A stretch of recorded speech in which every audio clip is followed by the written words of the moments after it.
2021 সালের পর থেকে পশ্চিমবঙ্গের বিভিন্ন জায়গায় যেখানেই সমবায় সমিতি নির্বাচন হয়েছে, বেশিরভাগ জায়গায় সমবায় সমিতি ভোটে গুন্ডামি করে ছাপ্পা মেরে তৃণমূল জিতে গিয়েছে।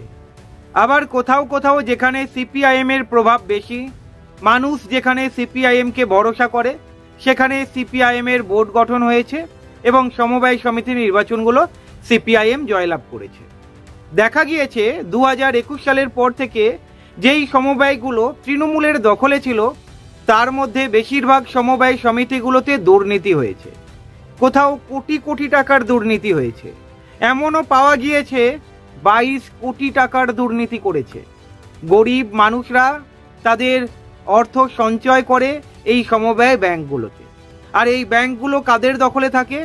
যারা ভোট দিয়ে জেতায়। সমবায়ে কেউ তৃণমূলে দাঁড়ায়, কেউ সিপিআইএমের হয়ে দাঁড়ায়, মানে বাম সংগঠনের হয়ে, কেউ বিজেপি, কেউ কংগ্রেস। আশ্চর্যজনকভাবে যেখানে তৃণমূলের সংগঠন রয়েছে, মানে সমবায়গুলো তৃণমূলের দখলে বা বিজেপির দখলে, সেখানে সব থেকে বেশি দুর্নীতি হয়েছে। যেগুলো বাম সংগঠনের আন্ডারে রয়েছে, সেখানে দুর্নীতির সংখ্যা 0। দুর্নীতি খুঁজেই পাবেন না।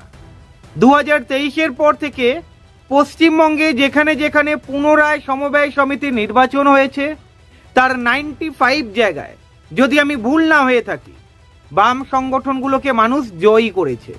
সমবায় সমিতিতে যারা ভোট দেয়, তারা বাম সংগঠনগুলোকে ভোটে জিতিয়েছে। তার কারণ আপনারা জানেন, এই দলটা চুরি করে না। এই দলটায় যারা দায়িত্বে থাকে, তাদের একটা দায়িত্ববোধ রয়েছে। আমরা দেখেছি বিভিন্ন জায়গায় সমবায় সমিতি নির্বাচনে ইদানিংকালে যেখানেই সমবায় সমিতি নির্বাচন হয়েছে, তৃণমূল হেরেছে, কোথাও 0 গিয়েছে, কোথাও খুব কম সংখ্যক আসন পেয়েছে, আর বেশিরভাগ জায়গায় বাম সংগঠনগুলো জয়লাভ করেছে। এর প্রধান কারণ হচ্ছে এই বাম দল দুর্নীতিমুক্ত। আর তৃণমূলকে এমনি এমনি বলে না, চোরেদের দল। সাধারণ মানুষও বলা শুরু করে দিয়েছে, তৃণমূল মানেই চোর। নিচুর তলা থেকে উপরে তলা একটাও নেতা এমন দেখাতে পারবেন না যাদের গায়ে কালির ছিটা নেই। কেউ ধরা পড়েছে, কেউ ধরা পড়েনি, কিন্তু মানুষ জানে কারা চোর, কারা সৎ দল। প্রশ্ন হচ্ছে, এই যে বিভিন্ন জায়গায় সমবায় সমিতি নির্বাচনে তো জয়লাভ করছে, যদি আপনারা দেখেন পশ্চিমবঙ্গে যে কটা নির্বাচন হয়, সব থেকে নিচুর তলার নির্বাচনগুলোর মধ্যে সমবায় সমিতি নির্বাচন একটা। তারপরে পঞ্চায়েত রয়েছে, পৌরসভা রয়েছে।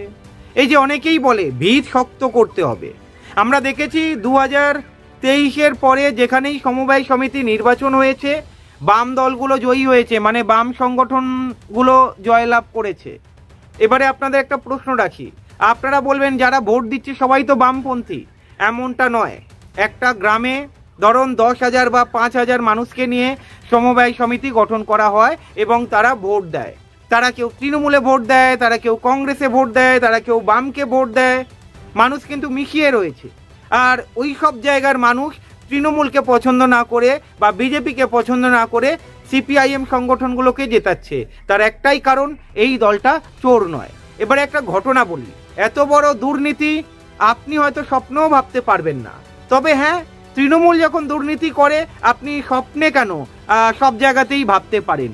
22 কোটি টাকার দুর্নীতি হয়েছে পশ্চিম মেদিনীপুরের ডেবরা সমবায় সমিতি নির্বাচনে। গরিব মানুষ তাদের সঞ্চয়ের টাকা রেখেছিল, তৃণমূলের দখলে ছিল।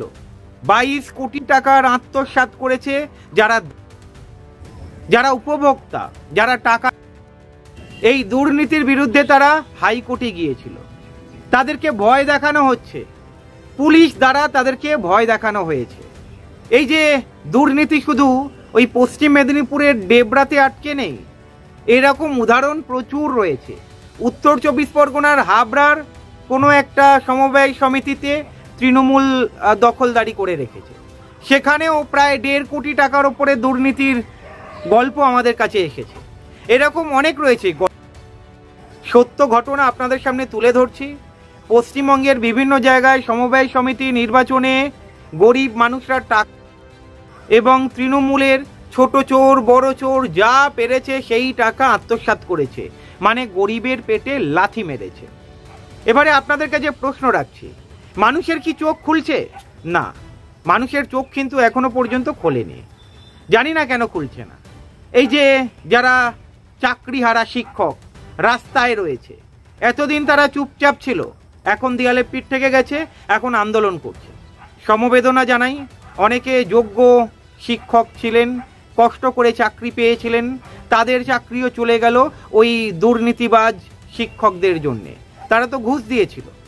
তারা যদি না বলে কাদের কাদের টাকা দিয়েছে, সামনে তো আসবে না।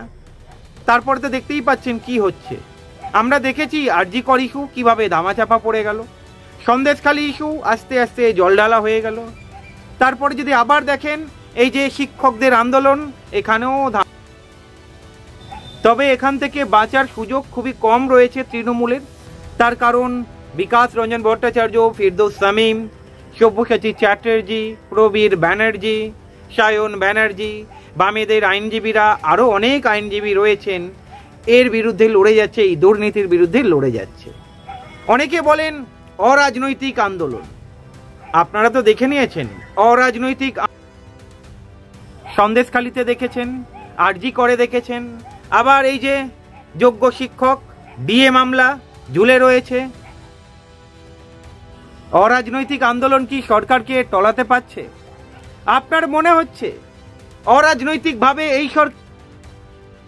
এই সরকারকে অরাজনৈতিকভাবে আন্দোলন করে টলানো সম্ভব নয়? আর বিজেপির কথা যদি বলি, আপনারা দেখেছেন যেখানেই তৃণমূলের দুর্নীতি সেখানেই বিজেপি ঢুকে পণ্ড করে দিয়েছে সব কিছু। আপনারা জানেন এমনি এমনি বলে না বামেরা, একই ডালে দুই ফুল, জোড়া ফুল এবং পদ্ম ফুল।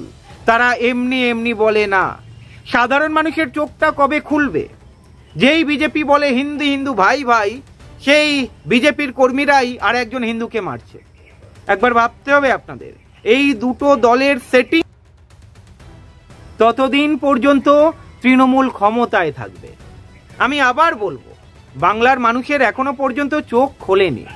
যতই দুর্নীতি হোক, চাকরি চুরি হোক, কয়লা চুরি হোক, বালি চুরি হোক, খাবার চুরি হোক। আপনারা জানেন খাদ্যমন্ত্রী জেলে ছিল, বেরিয়ে এলো। কেন বেরিয়ে এলো? প্রমাণ নেই। এই যে দিলীপ ঘোষ বলছে না, সিবিআই থেকে শুরু করে ইডি থেকে শুরু করে সবকিছু গটাপ হয়ে গিয়েছে। কেন বলছে? বাংলার মানুষ কি বুঝতে পারছে না? সব বুঝতে পারছে। তবুও দেখুন আপনাদের মাথায় কিছু একটা ঢুকে রয়েছে, তৃণমূলই জিতবে, তৃণমূলই জিতবে। আপনি ভোটটা কাকে দেবেন একবার বলবেন? আপনি কি দুর্নীতির সঙ্গে না দুর্নীতির বিরুদ্ধে? আপনি যদি দুর্নীতির বিরুদ্ধে হন তাহলে আপনার চোখটা আগে খোলা উচিত। কোন দল কোন দলকে সাহায্য করছে, কোন দল তৃণমূলের মাথায় ছাতা ধরে রয়েছে, কোন দলের মধ্যে সেটিং চলছে। আর আপনি যদি বলেন তৃণমূলই জিতবে এবং আপনি যদি বলেন আমি দুর্নীতির বিরুদ্ধে, তাহলে তো এখানেই প্রমাণ হচ্ছে আপনারাই চাইছেন তৃণমূল ক্ষমতায় থাকুক। দুর্নীতি দেখছেন, চোখ বুজে রয়েছে। যেদিনকে আপনার জমিটা দখল হয়ে যাবে, যেদিনকে আপনার ঘর থেকে মেয়েটাকে তুলে নিয়ে যাবে, যেদিনকে ওই যে আপনার হাঁস মুরগি দখল করে নেবে সব কিছু, তৃণমূলের ছোট তলা থেকে বড় তলা সবই তো একই জিনিস। ছোট তলার নেতারা কিছুই বাদ দেয় না, কিছুই বাদ দেয় না। আপনি মাংস খান, মাছ খান, কাঁটাটা ফেলে দেন। এই তৃণমূল মাংস খাক বা মাছ খাক, কাঁটাও ফেলে না, হাড়ও ফেলে না, যা পায় সব চিবিয়ে খায়। বাংলাটাকে পুরো শেষ করে দিয়েছে। এই যে ডিএ আন্দোলন হচ্ছে, এবারে যদি কেন্দ্রীয় হারে ডিএ দিতে হয়, কোথায় যাবে? আপনারা জানেন ওই যে টাটা, প্রায় 700 কোটি টাকার ওপরে মামলা চলছে। রাজ্য সরকার দিতে পারবে? এখনো তো কেস চলছে। ওই এই যে ঘুষ দিয়ে চাকরি পেয়েছে, ঘুষগুলো কারা নিয়েছে, ভাগ কোথায় কোথায় গেছে আপনারাও জানেন। ওই যে তৃণমূলের কোনো এক নেত্রী বলেছিল না, আপনারা নিন 25% আর 75% পাঠিয়ে দিন কোথায়। সব কিছুই তো জানেন। তবুও বলবো বাংলার মানুষের চোখ খুলছে না। এত দুর্নীতি, এত কিছু দেখার পরেও যদি বাংলার মানুষ ঘুমায়, তাহলে দুটো প্রজন্ম তো ধ্বংস হয়ে গিয়েছে। আরো দেখুন না, আরজি কর ইস্যুতে দেখেছিলাম, মানে জুনিয়র ডাক্তারদের আন্দোলনে অরাজনৈতিক আন্দোলন ছিল, দুটো ভাগে ভাগ হয়ে গিয়েছে। কিভাবে দেখেছেন? ছুঁচ হয়ে ঢুকে আন্দোলন তছনছ করে দিল।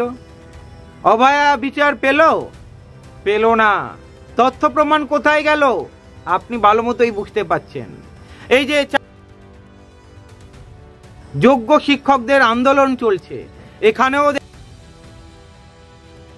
কতগুলো সংগঠন তৈরি হয়ে গিয়েছে ভেতরে ভেতরে কে জানে, এখানেও কিছু হবে না।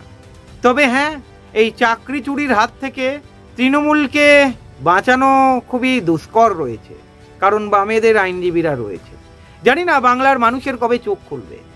এই দুই ফুলি আবার জিতবে ড্যাং ড্যাং করে। আপনারা যেটা বলছেন সেটাই বলছি। চোখটা যদি না খোলেন, দুটো প্রজন্ম গিয়েছে, আরও দুটো প্রজন্ম যাবে। আর আপনারা বলতে থাকুন সিপিআইএম পারবে না, আপনারা বলতে থাকুন হিন্দুদের এক জায়গায় আনতে হবে, আপনারা মানবতার জন্য কথা বলবেন না, আপনারা গরিব কৃষক খেটে খাওয়া মানুষের জন্য কথা বলবেন না, কৃষকের জন্য কথা বলবেন না, আপনারা আবাস যোজনায় দুর্নীতি সেই বিষয়ে আওয়াজ তুলবেন না, গর্জে উঠবেন না। আপনারা পঞ্চায়েতে দুর্নীতি দেখেছেন, চুপচাপ বসে রয়েছেন। আপনারা দেখেছেন একের পর এক বিল্ডিং তৈরি হয়েছে, কত দুর্নীতি হয়েছে সব কিছু জানেন, তবুও চুপচাপ বসে থাকবেন। এই যে শিক্ষকরা রাস্তায় নেমেছে, দেয়ালে পিঠ থেকে গেছে, গোটা বাংলা যদি রাস্তায় না নামে কিচ্ছু হবে না। আর আপনাদেরকে বুঝতে হবে, যেই দলটা 34 বছর ক্ষমতায় ছিল, সেই দলটা বাংলার জন্য কি কি করেছে সেই খবরগুলো নিন। বাংলাতে কত উন্নয়ন করেছিল সেই খবরগুলো মানুষের সামনে তুলে ধরুন। ক্ষমতা থাকলে সিদ্ধারা শক্ত করে লড়ুন আর বলা বন্ধ করুন তৃণমূলই জিতবে। আপনার মাথায় ঢুকিয়ে দিয়েছে, আপনি ঢোকাচ্ছেন। আপনি কাকে ভোট দেবেন সেইটা আগে বলুন। যদি দুর্নীতির সঙ্গে আপনি হন তাহলে কিছু বলার নেই, দুর্নীতিবাজের মধ্যে আপনিও পড়ে যাবেন। ভাবতে হবে আপনাকে। ভালো থাকবেন।